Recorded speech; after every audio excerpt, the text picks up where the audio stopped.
I think the European Commission as well as the European authority comes from a very good perspective. They want to regulate and provide the incentive and to regulate this market. However, there are some loopholes that I can see inside this regulation, and in the long run, it may actually affect the European competitiveness as well as the whole industry. Because, for example, letting alone the issue regarding whether this regulation would be conflicting with the chips. But there are some questions, for example, how this regulation would be able to reconcile the EU local SCP value versus the global value of the SCPs, and how, in the long run, this regulation would encourage the sharing of the technology as well as to the industry, to the SMEs. Those are the questions that concerns the industry a lot. And most of the time, we will say that the market, it works by itself. Now we have seen quite a lot of licensing discussions and finally a license agreements being entered into without any litigation. And therefore I say that some of the litigation concern, they are real, but they are not that serious. So I think one of the things is that the authority need to look into the market itself and listen to the market, and then at least to reconcile or revise the regulation and to reflect the market reality, because the market works.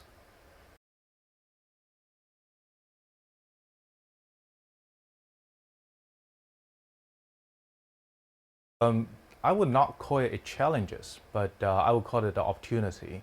As you know, in the industry now, people are investing more and more in the technology, and in order to be beneficiary to the whole community.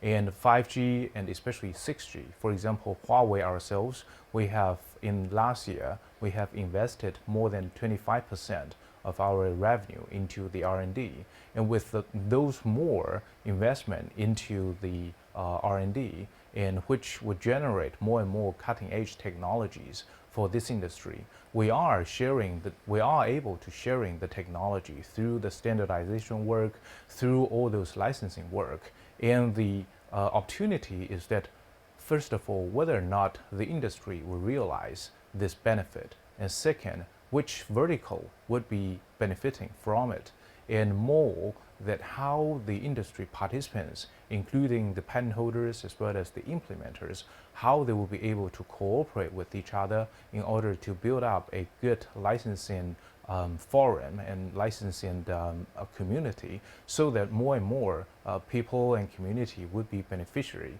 from this licensing activities.